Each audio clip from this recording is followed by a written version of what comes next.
लेकिन रेखा खींच के गए थे, लक्ष्मण रेखा उसको कहते हैं, लक्ष्मण रेखा। लक्ष्मण जी एक रेखा खींच के गए थे और कह रहे थे माता जी रेखा के अंदर रहना, रेखा के बाहर मत निकलना, रेखा के अंदर रहना। सीता जी ने कहा ठीक है तुम जाओ। लक्ष्मण जी ने कहा मैंने रेखा की, जानकी जी ने कहा मैंने रेखा को देख लिया, जाओ। लक्ष्मण को दूर कर दिया। रावण यति के भेष में आया, आवा निकट यति के भेषा, यति के भेष में आया, नकली भेष बना के आया साधु का। भिक्षाम दे, मुझे भिक्षा चाहिए।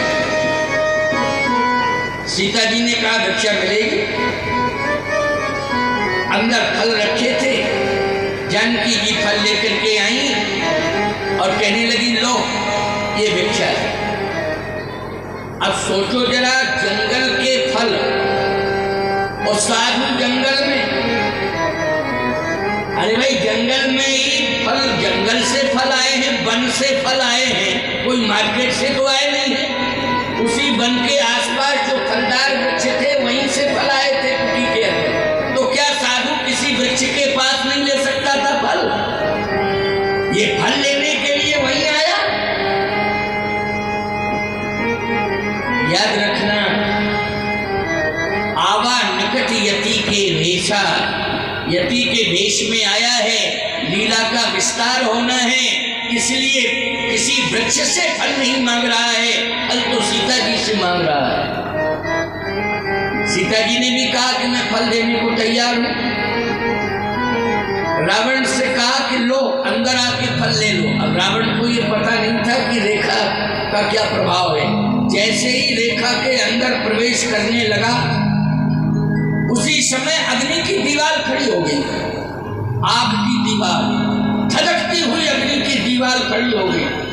रावण पीछे हट गया, ओह खतरा है, बहुत बड़ा खतरा है।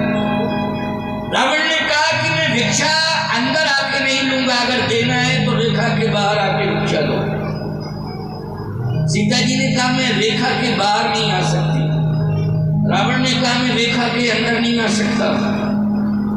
माया भी था, बिलखने लगा, ठीक है तुम्हारे द्वार से एक यति भिक्षुक निराश होकर के जा रहा है, आज उसे भिक्षा नहीं मिलेगी। जिस कुल की कुलवधू हो उस कुल की याद करो। तुम्हारे कुल की यह परंपरा है कि मांगने वाले कभी मना सुन के नहीं गए, लेकिन आज तुम कुल का धर्म नहीं निभा रही हो, मांगने वाला आज मना सुनते जा रहा है। सीता जी ने कहा रुक जाओ, रुक जाओ, मैं रेखा के बाहर निकल के भिक्षा दूंगा। रावण रुक गया। जैसे ही सीता जी रेखा के बाहर निकलने लगी, माताओं ध्यान से सुनना, उसी समय आकाशवाणी हुई और रेखा स्वयं बोल पड़ी कि आप अंदर रहिए, यदि बाहर आप निकल जाएंगी तो मैं निष्प्रभावी हो जाऊंगी, मेरा कोई अस्तित्व नहीं रहेगा। मैं रक्षा तभी कर पाऊंगी, रेखा कह रही है, जब आप रेखा के अंदर रहेंगे, और रेखा का उल्लंघन यदि आपने कर दिया तो मैं निष्प्रभावी हो जाऊंगी। रेखा ने कहा फिर मैं आपकी रक्षा नहीं कर पाऊंगी। लेकिन रेखा बोलती रही, सीता जी नहीं मानी और रेखा के बाहर निकल गई। भले ही माया की सीता है, लेकिन ये माया साधारण माया नहीं है। सुख शेख पालक राम तुम जगदीश माया जानकी।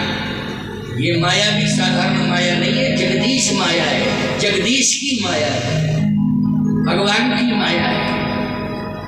जैसे ही रेखा के बाहर निकली तब रावण ने जो रूप दिखावा, रावण ने अपना असली रूप दिखाया। जैसे ही असली रूप दिखाया, सीता जी ने कहा अरे तू तो राक्षस है, तूने साधुओं को बदनाम किया। अट्टहास करके हंसने लगा रावण। रेखा बोल पड़ी, मैंने कहा था कि आप अंदर रहना, बाहर मत निकलना। अब मैं आपसे ही पूछ रही हूं, रेखा ने कहा आपका अंदर रहना ठीक था, उचित था, बाहर निकलना उचित था, रेखा के अंदर रहना उचित था कि रेखा के बाहर निकलना उचित था। सीता जी ने कहा मेरा रेखा के बाहर निकलना उचित था। रेखा ने कहा कि संकट में फंस गई हो, इसको उचित कह रही हो। सीता जी ने कहा अगर मैं रेखा के अंदर रहती तो ये रावण नकली भेष बना करके, साधु का नकली भेष बना करके हजारों बहन बेटियों के साथ छल करता। सीता जी ने कहा अपने को भले ही संकट में डाल दो, लेकिन बहन बेटियों के सम्मान की रक्षा तो हो जाएगी। और बहन बेटियां समझ लेंगी इस बात को कि निश्चित रूप से कोई भी तुम्हारे दरवाजे पर आवे, लेकिन तुम्हें मर्यादा के अंदर ही रहना चाहिए। कोई भी तुम्हारे दरवाजे पर आवे, मर्यादा के अंदर रहना चाहिए। तुम्हें छोटी छोटी बातों पर बुरा लग जाता है और आज मांगे करने लगती हो कि नर और नारी एक समान, प्रतिबंधित रखने की नारी को आवश्यकता नहीं है। आज मुखर होकर के अदालत के दरवाजे में पहुंच जाती हो और कहती हो कि हमें स्वतंत्रता का अधिकार चाहिए, हमें भी स्वतंत्र रहने की अनुमति मिलनी चाहिए, परतंत्रता से हमें दूर करना चाहिए। अदालत में आज मांग हो रही है। मैं एक बात कहना चाहता हूं, सुन लो माताओं, तुम्हारा जितना बड़ा सम्मान है और अनादिकाल से सम्मान होता आया है और श्रेष्ठ सम्मान होता आया है, उतना सम्मान समाज में नारी के अलावा और मानव जाति में किसी को नहीं मिला है। अगर परतंत्रता की बात कही जाए तो अर्थ गलत नहीं होना चाहिए। ये घूंघट डालना परतंत्रता नहीं है, ये सिर को ढकना क्या परतंत्रता है? मैं आपसे एक प्रश्न कर रहा हूं, व्यासपीठ पे बैठा हूं, सामने आप देख रहे हैं मुझे, बोलो सर्वोच्च पीठ पर मैं बैठा हूं कि नहीं बैठा हूं? और व्यासपीठ से उतरने के बाद भी आचार्य पीठ पर बैठा हूं, जगत गुरु के पद पर बैठा हूं, लेकिन इस समय ठंडी पड़ रही है। मैं अपने सिर को बांधे हूं, ढके हूं कि खोले हूं, ये बताइए पहले। ये सिर हमारा जो है बंधा हुआ है कि नहीं? बोलो वस्त्र पड़ा है कि नहीं पड़ा है? क्या ठंडी लग रही है मुझे? क्या मेरी खोपड़ी में खाज खुजली हो गई है? बोलो भाई क्या हो गया? ये मर्यादा है, आचार पीठ की मर्यादा है। जिस तरह से एक संत का सम्मान होता है, जगत गुरु का सम्मान होता है, वैसे ही समाज में पतिव्रता नारी का सम्मान होता है। इसमें कहीं किसी प्रकार से अन्यथा नहीं लेना चाहिए। आपको घर में प्रवेश दिलाया जाता है,